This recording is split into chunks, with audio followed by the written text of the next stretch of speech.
চিরাচরিত ঐতিহ্য মেনেই শালগ্রাম শিলা অভিষেকের মাধ্যমে জন্মাষ্টমী মহোৎসব পালিত হল নবদ্বীপের ধামেশ্বর মহাপ্রভু মন্দিরে।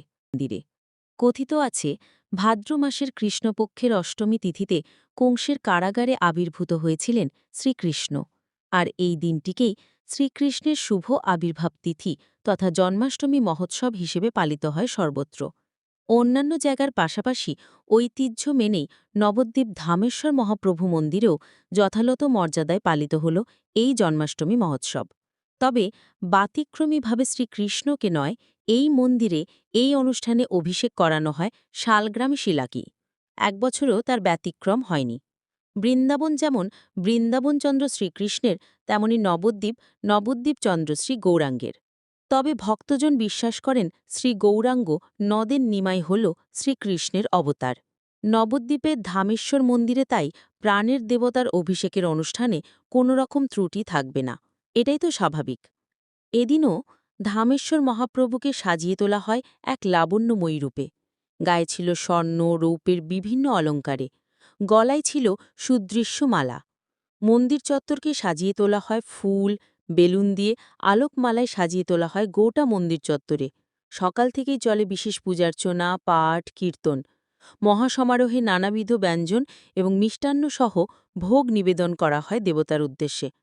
অসংখ্য ভক্তের উপস্থিতিতে সন্ধ্যারতি সম্পন্ন হয়। তারপর আসে সেই কাঙ্ক্ষিত অভিষেকের মুহূর্ত। রাত আনুমানিক 9:30টায় শুরু হয় মহা অভিষেক পর্ব। দধি, দুগ্ধ, ঘৃত, মধু ও গঙ্গাবাড়িসহ বিভিন্ন দ্রব্য দিয়ে স্নান করানো হয় শালগ্রাম শিলা তথা দেবতাকে।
আমরা জানি স্বয়ং গোবিন্দই মহাপ্রভু,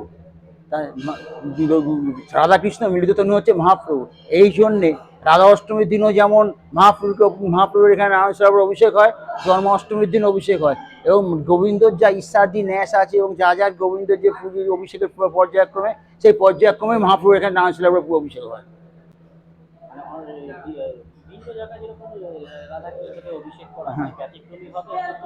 হ্যাঁ, এটা যেহেতু মহাপ্রভু হচ্ছে রাধাকৃষ্ণ মিলিত হচ্ছে গৌরাঙ্গ মহাপ্রভু, তাই জন্য একেই কৃষ্ণরূপে কল্পনা করে করা হয়।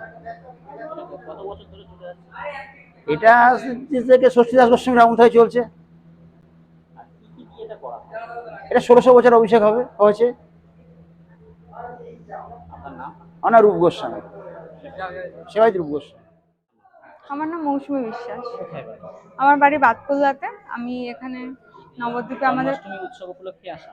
হ্যাঁ, একদম। প্রতি বছরই কি এই উৎসবে আসা? অবশ্যই, প্রত্যেক বছরই আসি। এই ধামেশ্বর মহাপ্রভুর বাড়ির পাশেই আমাদের মন্দির, গুরুদেবের মন্দির। তো সেখানে এসে অভিষেক দেখার পর আমি এখানে এসেছিলাম ধামেশ্বরের অভিষেক দেখতে। অন্যান্য জায়গায় যেমন শ্রীকৃষ্ণের অভিষেক বিভিন্ন সাজসজ্জা করে হয়, এখানে তো সম্পূর্ণ ব্যতিক্রম। এই বিষয়টা আপনার কেমন লাগে? অবশ্যই অত্যন্ত ভালো লাগে, কারণ একটা প্রাচীন রীতি মেনে এরা যে অভিষেকটা করায় সেটাই জন্যই, সেই টানেই আমরা আসি বলতে পারেন। একদম। আপনার নাম? আমার নাম মৌসুমী বিশ্বাস।